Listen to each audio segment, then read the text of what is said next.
Gênesis 11, de 1 a 9. Diz assim: o texto bíblico: no mundo todo havia apenas uma língua, um só modo de falar. Saindo os homens do Oriente, encontraram uma planície em Sinear e ali se fixaram. Disseram uns aos outros: vamos fazer tijolos e queimá-los bem. Usavam tijolos em lugar de pedras e piche em vez de argamassa. Depois disseram: vamos construir uma cidade com uma torre que alcance os céus. Assim nosso nome será famoso e não seremos espalhados pela face da terra. O Senhor desceu para ver a cidade e a torre que os homens estavam construindo e disse ao Senhor: eles são um só povo e falam uma só língua e começaram a construir isso. Em breve nada poderá impedir o que planejam fazer. Venham, desçamos e confundamos a língua que falam para que não entendam mais uns aos outros. Assim o Senhor os dispersou dali, por toda a terra e pararam de construir a cidade. Por isso, foi chamada Babel, porque ali o Senhor confundiu a língua de todo mundo, dali o Senhor os espalhou por toda a terra. A história da Torre de Babel é a história do início, da origem das línguas. Nós temos no mundo milhares de idiomas e o livro de Gênesis narra como as coisas começaram. A palavra Gênesis significa isso: os inícios, o início de tudo. De modo que nós temos no livro de Gênesis o início do universo, como o universo começou, o início da raça humana, como o homem foi criado, o início do povo de Israel, como surgiu a nação israelita. Tudo isso nós temos no livro de Gênesis.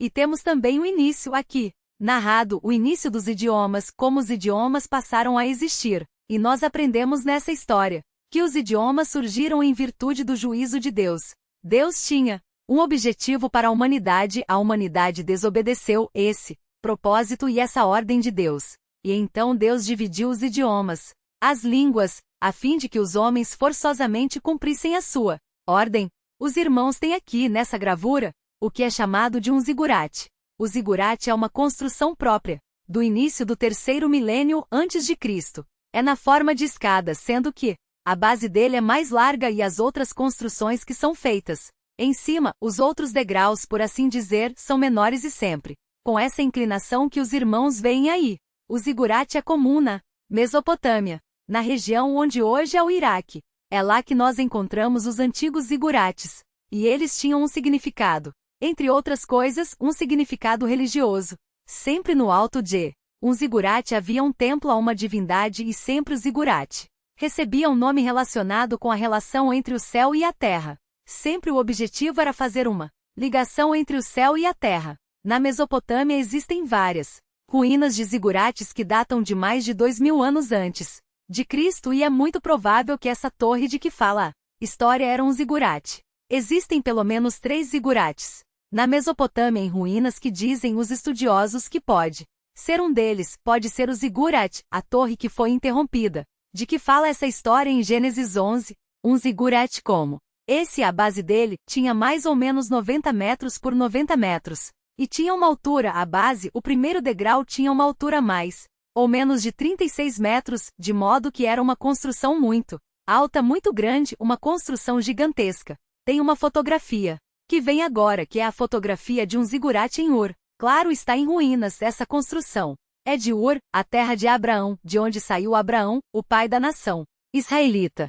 E os irmãos podem ver como seria. Talvez, qual seria mais ou menos o projeto dessa torre, a torre chamada Torre de Babel. Nós geralmente imaginamos uma torre como sendo mais ou menos aquelas torres gêmeas lá, o World Trade Center. Imaginamos que a Torre de Babel tinha mais ou menos aquele formato, algo reto, mas não é assim, ou como a Torre de Pisa sem inclinação, redondinha, bonitinha, retinha, mas não é isso que os homens de Babel quiseram construir. Não era esse tipo de construção, eles não tinham essa mentalidade arquitetônica moderna. Quando eles falam de uma torre, eles certamente tinham em mente algo assim, algo desse tipo. Aqui, claro, não dá para ver tudo. Ele está bem danificado, mas tinham em mente, voltando para figura anterior, se puder voltar à figura anterior, tinha em mente construir algo desse tipo, bem alto, bem fortalecido, para que sentissem segurança e ficassem famosos em toda a terra. Então, na sequência, voltando.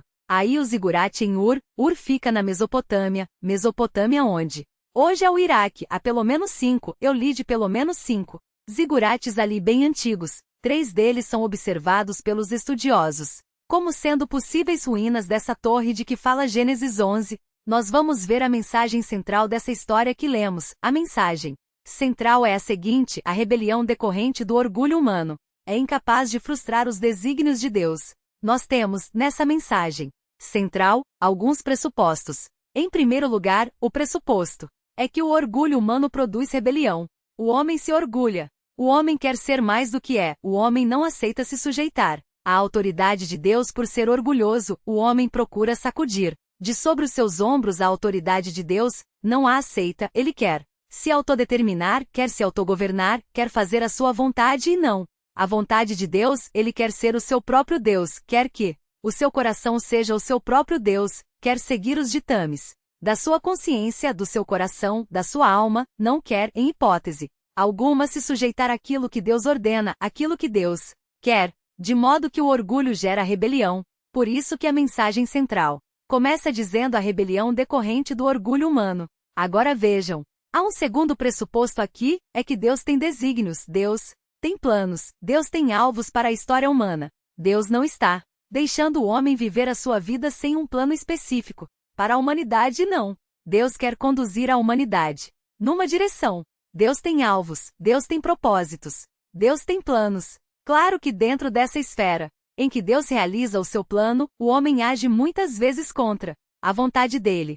Mas nós aprendemos na Sagrada Escritura que sempre a vontade e o plano de Deus no final prevalece, a despeito da rebelião humana, a respeito da liberdade do homem muitas vezes mal usada. Aliás, na maior parte das vezes mal usada, a despeito disso, o plano de Deus, os desígnios de Deus, a sua vontade sempre no final prevalecem e são vitoriosos. De modo que a mensagem central estabelece isso: a rebelião decorrente do orgulho humano é incapaz de frustrar os desígnios de Deus. O homem pode se rebelar, o homem pode se revoltar, mas Deus tem um propósito fixo e ele realizará sua vontade na história humana. Haja o que houver, não importa. A rebelião humana não pode impedir que Deus realize os seus planos, os seus propósitos neste mundo. A narrativa tem duas etapas. Nós vamos ver duas etapas na narrativa e a primeira delas vem aí. Primeira etapa da narrativa. Narra os pecados do homem ou os pecados dos homens. Esta é a primeira etapa da narrativa. Mostra isso, o que os homens fizeram de mal, o pecado humano. Vamos olhar então o texto bíblico e vamos ver como o texto descreve os pecados do homem. Veja o que diz, observando aí a leitura, os versículos 1 a 4. Observe. No mundo todo havia apenas uma língua, um só modo de falar. Quando os homens do Oriente encontraram uma planície em Sinear, saindo os homens do Oriente, encontraram uma planície em Sinear, é na região da Babilônia, na Mesopotâmia, e ali se fixaram. Vejam o que nós temos aqui. Nós temos aqui os homens todos unidos. Eles estão todos juntos. Esse episódio aconteceu depois do dilúvio de Gênesis. O dilúvio, nós aprendemos, os homens são descendentes, todos eles, de Sem, Cão e Jafé. Toda a humanidade descende desses 3 filhos de Noé. A arca de Noé pousou sobre o Monte Arará no Oriente e a partir do Oriente, então, a humanidade começou a se espalhar. Os homens começaram a se reproduzir. A humanidade cresceu. E eles, então, a partir do Oriente, saíram do Oriente, onde havia se fixado a arca de Noé, e se dirigiram mais para o sul, para a planície de Sinear, onde hoje é o Iraque, e ali se fixaram. É a humanidade unida. São os homens juntos. E vejam o que diz o versículo 3: disseram uns aos outros: vamos fazer tijolos e queimá-los bem. Usavam tijolos em lugar de pedras, porque na região não há muitas pedras. É diferente de outras partes do Oriente, onde há muitas pedras. A Palestina, por exemplo, é um país repleto de pedras.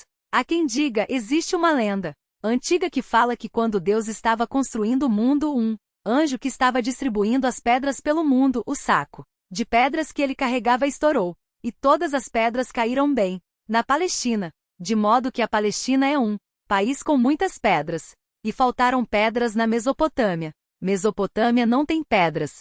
Por isso então os homens fizeram tijolos porque não havia pedras ali. E piche, região muito rica desse tipo de material até hoje. E piche em vez de argamassa para fazer a construção. Depois disseram, vamos construir uma cidade com uma torre que alcance os céus. O que nós vemos? Aqui, até este trecho, nós vemos nos versículos que lemos, nós vemos, em primeiro lugar, uma união maligna. Existe no homem sem Deus essa capacidade do homem mau se unir com o homem mau. Os homens maus, eles não ficam sozinhos. Eles sempre encontram cúmplices. E há uma razão para isso. O mal sempre busca a aprovação de alguém. Por isso, os homens maus sempre se unem. Você vê quadrilhas, você vê bandos de malfeitores, você percebe esse tipo de união maligna entre os homens. E por que é assim? Porque o mal busca aprovação. Eu não quero fazer o mal sozinho. Eu preciso de alguém junto comigo que me aprove, que me estimule, que abrande a minha consciência já perversa. De modo que assim funcionaram os homens na antiguidade e assim funcionam os homens hoje. Há uma união maligna. É uma unidade promovida para a realização do mal, para a realização daquilo que é errado, para a realização daquilo que Deus desaprova. Os homens perversos fazem isso. Eles procuram promover essas uniões. Certamente você deve ter sido já convidado para participar de coisas más. Você certamente já recebeu algum convite assim: olha, vamos fazer tal coisa. Vem conosco. Una-se a nós. Vamos realizar este ou aquele propósito. Esse tipo de unidade maligna é algo típico do homem sem Deus. O homem sem Deus muitas vezes é mais unido do que o próprio crente. Muitas vezes há mais união entre os incrédulos do que entre os crentes. E há uma razão para isso. É esse desejo de aprovação mútua. Os incrédulos muitas vezes são extremamente unidos. É claro que o diabo ama a discórdia. É claro que essa união maligna está marcada por invejas, por hipocrisias, por mentiras, por traições. É evidente que isso existe. Mas vejam, ainda persiste um liame. Ainda existe uma união. É uma união maligna. E estes homens revelam isso. Eles se unem. Eles falam a mesma língua e se unem. Vamos construir. Vamos nos unir. Vamos nos fixar aqui. Vamos trabalhar juntos. Este é o primeiro pecado do homem, essa união maligna. E dentro do próprio texto que lemos, existe também a religião falsa. Vamos construir uma torre que alcance os céus.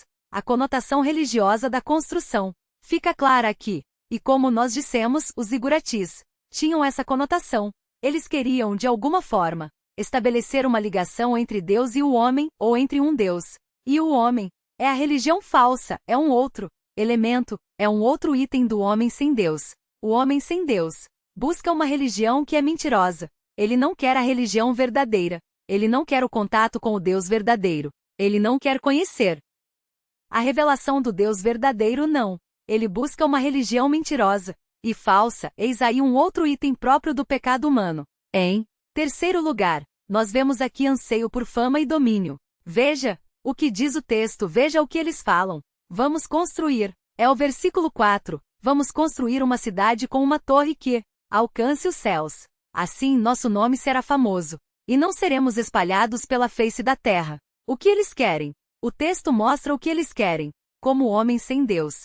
Como homens sem Deus, eles querem fama e domínio. É o anseio por fama e domínio. O homem sem Deus quer isso. Por que o homem sem Deus quer isso? Porque o homem sem Deus precisa de significado. Ele precisa se sentir respeitado. O homem só encontra o significado e o valor da sua vida em Deus quando o homem descobre que ele é imagem e semelhança de Deus. Ele descobre aí o seu imenso valor. Quando o homem descobre, quando o ser humano descobre que o próprio Deus se fez carne e morreu na cruz por amor dele, o homem sem Deus descobre que ele é valioso, que para ter valor, ele não precisa ter um carro novo, que para ter valor ele não precisa ter um diploma de universidade, que para ter valor, ele não precisa ser bonito, não precisa ser famoso, ele tem valor em si mesmo, como ser humano que é. Mas isso ele só descobre quando ele conhece a revelação de Deus, quando ele conhece o Deus verdadeiro. O homem busca significado na fama e no poder porque ele apagou Deus da sua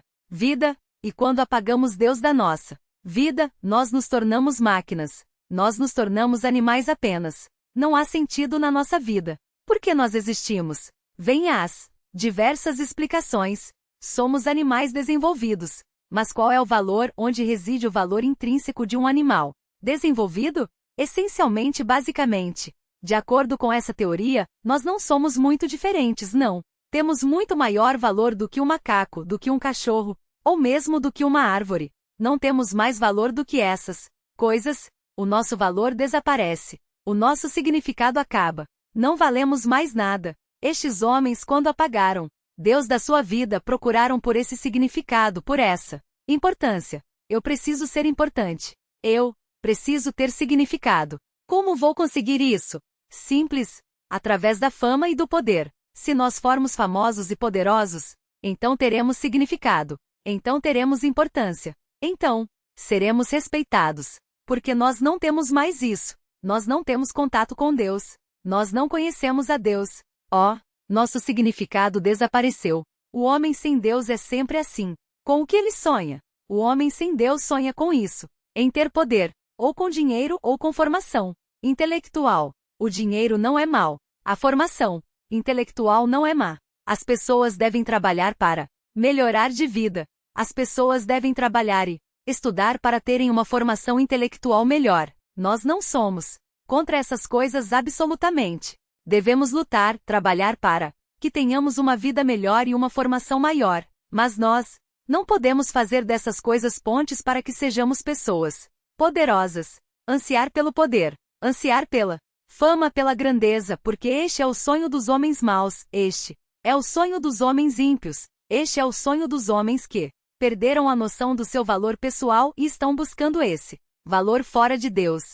É em Deus que eu encontro esse valor, nele eu descubro, eu sou imagem e semelhança dele. Ele me criou, ele me construiu no ventre da minha mãe de forma assombrosamente maravilhosa. Ele tem todos os meus dias contados. Ele deu o seu filho por mim. Ele me ama. Ele me buscará um dia. Eu descubro o meu valor quando olho para Deus. Mas esses homens não têm isso. Os homens sem Deus não têm isso. Logo, a base do seu valor desapareceu. E eles então buscam isso na fama e no domínio. Há crentes que buscam isso. Nós vemos crentes que não têm noções do seu valor, não têm noção acerca da sua grandeza, da sua majestade, por assim dizer, espiritual. E buscam essas coisas também. Sonham com domínio, com poder, com fama, com grandeza, buscando significado para sua vida a respeito. Para sua vida. O homem sem Deus age assim, o seu pecado. O seu pecado leva a isso. Sua distância de Deus o leva a isso. E nós encontramos também, no próprio texto, a desobediência aberta contra Deus. Se os irmãos olharem e virarem a página da Bíblia, os irmãos verão no capítulo 9, no primeiro versículo, vejam o que diz. Diz assim: Deus abençoou Noé e seus filhos, dizendo-lhes: sejam férteis, multipliquem-se e encham a terra. Qual era a ordem de Deus dada à humanidade? Encham a terra. Eles deveriam se espalhar, eles deveriam encher o mundo, mas o que eles fazem aqui? Eles dizem: assim nosso nome será famoso e não seremos espalhados pela face da terra. Não seremos espalhados. É a desobediência aberta àquilo que Deus estabeleceu. Deus disse: espalhem-se. Eles disseram: não. Vamos ficar aqui. Vamos construir uma torre, uma cidade. E nós não seremos espalhados. É a desobediência aberta a Deus.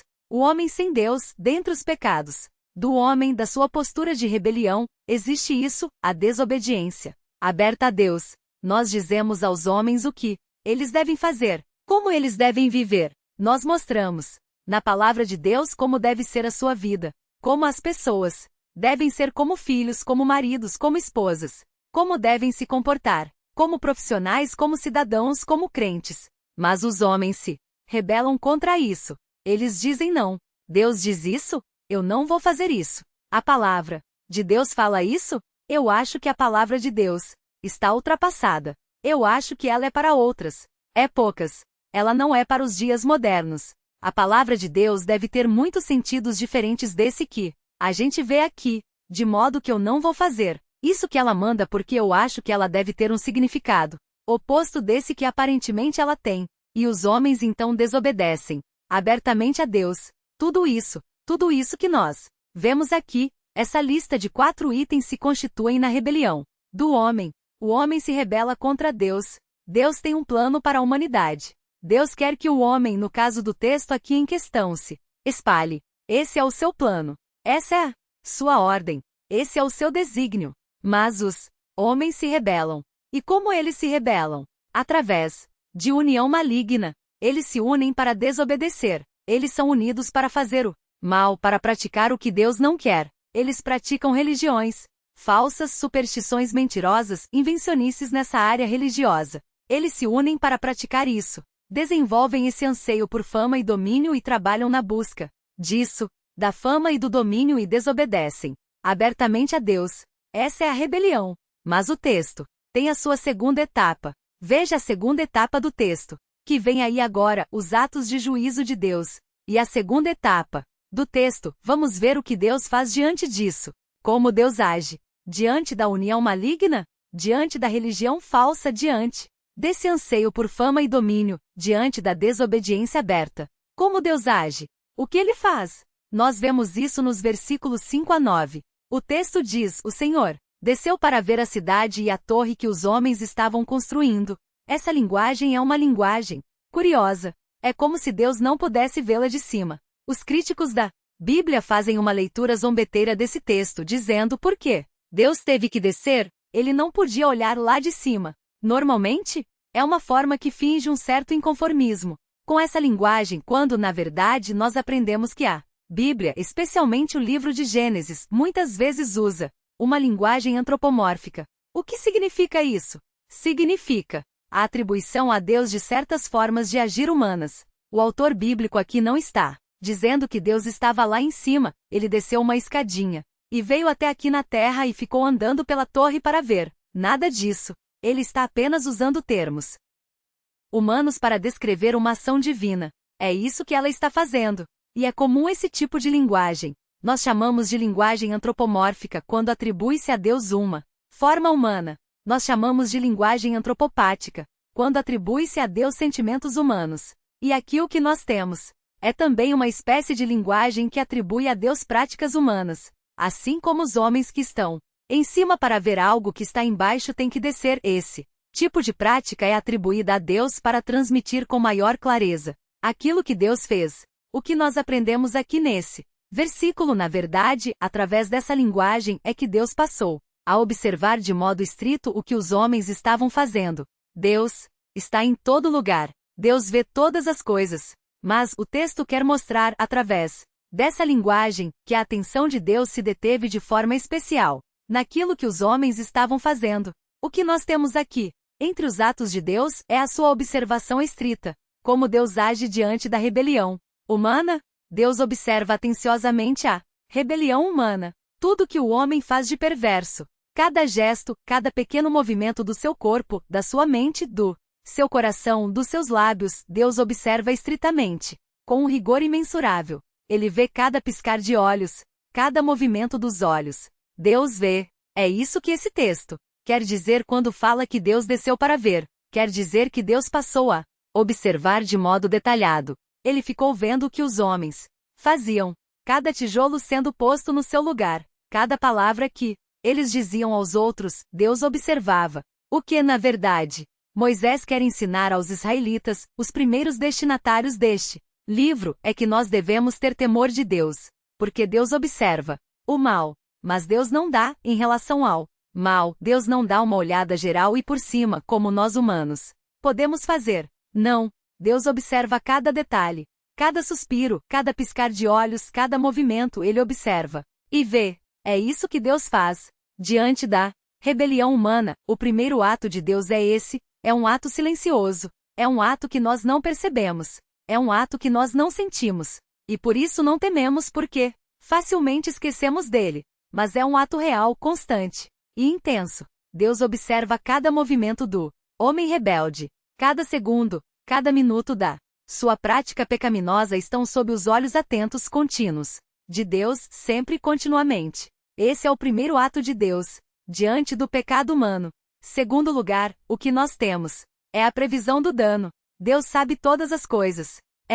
Sabe que os atos errados que os homens fazem vão conduzi-lo. Veja o que diz o versículo 6. E disse o Senhor, eles são um só povo, é a união maligna, e falam uma só língua. E começaram a construir isso. Em breve nada poderá impedir o que planejam fazer. Deus está prevendo aqui que o dano do homem aos seus planos, em breve, esse dano seria um dano irreparável. Os homens não se espalhariam Mas o plano de Deus era espalhem-se. Mas o homem falou: não, vou me fixar aqui. E isso causaria dano aos propósitos, aos desígnios de Deus, aos planos de Deus. Deus previu isso. Deus prevê todas as coisas. Ele sabe quais são as implicações dos males que praticamos. É por isso que muitas vezes nós encontramos na palavra de Deus orientações sobre a nossa vida pessoal, e não entendemos muitas vezes isso. Por quê? Porque Deus quer que sejamos assim? Porque Deus quer que eu faça isso? Porque Deus quer que eu realize as coisas dessa forma e não de outra. Nós devemos aprender que Deus sabe prever os danos futuros. Deus sabe quais são as implicações das más ações. Deus sabe a que leva ao pecado. Deus sabe o que o pecado pode produzir na nossa história, na nossa vida, e Ele nos ama. Nós não entendemos, muitas vezes, o porquê das determinações de Deus, mas Deus prevê o futuro. Deus conhece o futuro. Deus escreveu, estabeleceu o futuro, e Ele sabe quais são as implicações desta ou daquela ação. Ele conhece todas as coisas. Ele prevê o mal. Ele prevê o dano e por isso interfere. Muitas vezes no nosso caso, Ele nos orienta, nos ensina, nos mostra na sua palavra como agir porque Ele prevê o dano. Nós muitas vezes somos como crianças. Nós não entendemos o porquê de certas coisas e não gostamos da palavra de Deus muitas vezes. Nos insurgimos contra ela. Não a aceitamos. Não sabemos que Deus está nos protegendo do mal. Nós nos sentimos inconformados com ela. Nós não confiamos que ela é justa. Nós não confiamos que ela está nos protegendo.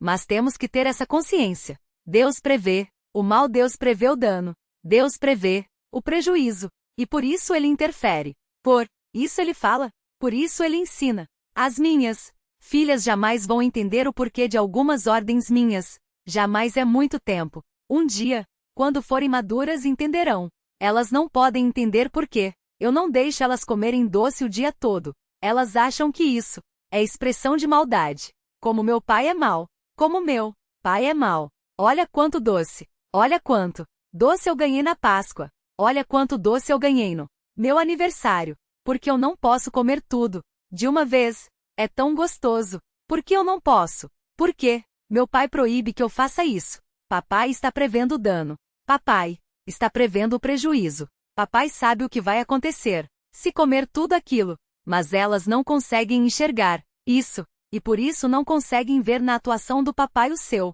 amor, a sua soberania, os seus planos para elas no futuro. Deus prevê o dano. E vejam o que acontece na sequência. Quando nós lemos o versículo 7. Venham, desçamos e confundamos a língua que falam. Isso aqui é um diálogo em Deus. O que alguns teólogos dizem é que nós temos aqui uma evidência da Trindade. Com quem Deus falou? Venham, desçamos e confundamos. Alguns teólogos, especialmente aqueles que estudam teologia sistemática, dizem que essas palavras são construídas desta forma no plural porque revela um diálogo, uma espécie de concílio, um concílio entre as pessoas da Trindade, elas conversando entre si, de modo que haveria aqui, de acordo com esses teólogos, uma evidência da Trindade no Antigo Testamento. E é dito: venham, desçamos e confundamos a língua que falam, para que não entendam mais uns aos outros. O que Deus faz é a criação de confusão. Como Deus pune os perversos. Como Ele interfere na vida dos perversos, Ele cria confusão. Ele não matou as pessoas desta vez. Ele não as puniu com pragas. Não mandou mais um dilúvio de água, mesmo porque Ele já havia prometido que não faria isso. Não mandou descer fogo do céu, como fez com Sodoma e Gomorra. Não. No caso aqui em questão, o seu juízo foi a criação de confusão. Ninguém se entendia mais. Aqueles homens não se entendiam mais. Era um caos total. Um falava uma coisa, o outro não entendia.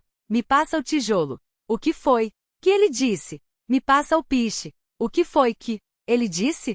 Desça. O que ele quer? Suba. O que ele está falando? Ninguém entendia mais nada. Uma ordem era dita e ninguém obedecia. Alguém era avisado de alguma coisa e não entendia aquele aviso. Era um caos total. Ninguém entendia nada. Deus cria a confusão muitas vezes para punir. Os irmãos já olharam para o lar de pessoas que vivem em rebelião contra Deus? E olharam para famílias que vivem em rebelião contra Deus? Como é esse lar? É uma baderna. É um caos. É uma confusão total. É tudo de pernas para o ar. Um fala uma coisa, outro fala outra. Gritos, brigas, agressões, desordens. É o caos instalado dentro daquela casa. E por que isso acontece? É a mão de Deus. É a mão de Deus. Vocês não me levam a sério. Vocês não obedecem à minha palavra. Por isso, o que há entre vocês é confusão. Ninguém se entende aí dentro. Ninguém se entende. É como uma Babel dentro da casa. É uma Babel dentro do lar. Ninguém se entende. Os irmãos já olharam para igrejas que não têm temor de Deus e que desobedecem a Deus? Como são essas igrejas? É uma Babel eclesiástica. Ninguém entende nada. É um caos total. Brigas, intrigas. Cada um faz o que quer, ninguém respeita ninguém, é um caos total. É destruição, é tristeza, é angústia, é desilusão, é só isso. Confusão. É a mão de Deus. Deus faz isso. Deus cria confusão. Se você não obedece a Deus, você que é marido, você que é esposa, você que é filho, pode ter certeza. Se há confusão na sua casa, a culpa é sua. Se há confusão no seu lar, a culpa é sua. É a sua desobediência que gera toda essa confusão. É a mão de Deus pesando na sua vida, na sua família por causa de você. Deus age assim. Nós pensamos que Deus age mandando só doenças. Ele manda doenças sim, mas ele não age só assim. Deus age também criando confusão. Olhe para o seu lar. Olhe para os seus relacionamentos, para as suas amizades e veja se existe decência, ordem, paz. Veja se existe isso. Ou a confusão, conflitos, mal-entendidos, avalie isso. Muitas vezes a razão disso é a mão de Deus pesando sobre aqueles que não lhe obedecem. A Bíblia diz que onde há inveja e sentimento faccioso, aí há todo tipo de coisas ruins. Outro ato do juiz de Deus foi a interrupção da obra. O plano daqueles homens não foi para frente. O texto mostra aqui na sequência. No versículo 8, assim o Senhor os dispersou dali por toda a terra e pararam de construir a cidade. Deus interferiu e a obra terminou. E finalmente no finalzinho do texto, nós temos a imposição do plano de Deus. Vejam o que diz o versículo 9. Por isso foi chamada Babel, porque ali o Senhor confundiu a língua de todo mundo. Dali o Senhor os espalhou por toda a terra. Deus impôs o seu plano. A ordem era espalhem-se. Não quiseram se espalhar. Deus interferiu, acabou com a construção e o seu plano se estabeleceu. Qual é a mensagem central? Voltando à rebelião decorrente do orgulho humano. É incapaz de frustrar os desígnios de Deus, mesmo com seus planos todos feitos, mesmo com sua unidade, mesmo com tudo que tinham preparado. Os homens não puderam frustrar os desígnios de Deus. Aí a narrativa tem duas etapas, as duas etapas, vem aí a primeira delas, vem aí os pecados do homem, a união maligna, a religião falsa, o anseio por fama e domínio e a desobediência aberta a Deus são os pecados do homem. Os atos do juiz de Deus que o texto mostra é a observação estrita, a previsão do dano, a criação de confusão, a interrupção da obra e finalmente a imposição do seu plano. Quais são as aplicações que nós podemos extrair desse texto? A primeira delas vem aí. Importante. Nunca elogie a união existente entre os incrédulos. Já vi muito crente fazendo isso, elogiando os incrédulos pela sua união. Ah, tem mais união lá fora do que aqui dentro. Nunca faça isso. Nunca compare o crente com o incrédulo dizendo que o incrédulo é melhor. Você está dizendo com isso que a obra de Cristo é inferior à obra do diabo. Não faça isso. Há muitos crentes que fazem isso. Ah, aquela pessoa incrédula é melhor do que muitos crentes. Nunca diga isso. É uma blasfêmia. O que você está dizendo? Você está dizendo que a obra do diabo naquela vida é melhor do que a obra de Deus nesta. Não faça isso. É pecado. Nunca elogie a união existente entre os incrédulos. Não faça isso. São mais unidos do que nós. É mais bonito ver eles juntos do que a gente juntos. Não faça isso. Lembre-se que essa união desagrada a Deus. A união dos incrédulos é marcada por ações horríveis, brincadeiras maliciosas, hipocrisias, mentiras, traições, segundas intenções. Cuidado com a união dos incrédulos. Pode ter uma aparência de beleza, mas na verdade por baixo fermenta o mal. Por baixo fermenta a inveja, a mentira, a impureza, todas as coisas que desagradam a Deus. Uma segunda aplicação. Nunca anseie por fama e grandeza. Muitos jovens às vezes têm esse anseio. Depois, quando crescem e se tornam adultos, descobrem que isso é uma tolice. Mas há adultos que também têm esse anseio, muitas vezes buscam isso, grandeza e fama, querem ser conhecidos e querem ter poder. Tenha consciência de que esses anseios são próprios dos homens rebeldes contra Deus. Nós não temos que nos preocupar com isso. O homem crente deve buscar a glória de Deus e não a sua glória pessoal. Nós existimos para a glória dele, não para a nossa glória. E eu devo trabalhar, estudar, ser o melhor aluno, ser o melhor profissional, ser o melhor cidadão do meu país, mas tudo isso para a glória de Deus, e não para a minha glória, não para a minha grandeza. Quem busca essas coisas tem uma mentalidade própria de incrédulos. Terceiro lugar, nunca se insurja contra uma ordem expressa de Deus. Quando Deus fala alguma coisa na sua palavra, obedeça. Essa conduta de se insurgir contra uma ordem expressa de Deus é a conduta típica dos perversos desde o início do mundo. Desde que o mundo é assim. Os perversos desobedecem o que Deus fala. Então, quando Deus fala uma coisa na sua palavra, faça, obedeça para não se igualar aos descrentes. E, em último lugar, nunca se desespere ao ver os planos dos maus seguirem adiante. Muitos crentes ficam assustados quando vem o progresso do mal, quando vem o sucesso do mal, o mal graçando, o mal se expandindo. Onde isso vai parar? Nós vemos a nossa cidade, o mal, a violência tomando conta, o poder público ali parado sem saber o que fazer, sem fazer nada, e mesmo porque o poder público muitas vezes está comprometido com o mal, e ficamos assustados. Onde isso vai parar? O que vai acontecer? Não se desespere ao ver os planos dos maus seguirem adiante. Não entre em pânico. Tenha certeza de que no tempo certo Deus intervirá e fará prevalecer a sua vontade. No momento certo Deus interfere. Nada pode acontecer que não seja do seu agrado, que não seja do seu plano, que não pertença ao seu desígnio. Nada pode acontecer que frustre o seu desígnio. De modo que, diante da maldade, nós podemos descansar em certa medida, sabendo que Deus está no trono, Ele controla todas as coisas e no final, a sua vontade prevalecerá. Vamos orar. Senhor Deus, muito obrigado por esse texto que mostra a intervenção do Senhor na história humana, e que mostra que a rebelião do homem é incapaz de frustrar os seus planos, é incapaz de frustrar os seus desígnios. Ó Deus, nós pedimos que o Senhor nos ajude a confiar na sua soberania, que o Senhor nos ajude a confiar no seu poder, e que a visão que adquirimos do Senhor, a partir desse texto, engendre em nós temor e tremor, que diante da sua grandeza, do seu poder, da sua ira contra o mal, do seu conhecimento dos nossos passos, que isso tudo gere em nós temor e tremor e sejamos obedientes ao Senhor, a fim de que não experimentemos a sua observação reprovadora, a fim de que não experimentemos a confusão que o Senhor pode criar em nossas vidas como castigo pelo nosso pecado, a fim de que não nos entristeçamos ao ver os nossos planos desabando diante do seu juízo, diante da sua atuação poderosa. Nós pedimos isso, agradecidos pelo que pudemos aprender nesta manhã, em nome de Jesus. Amém.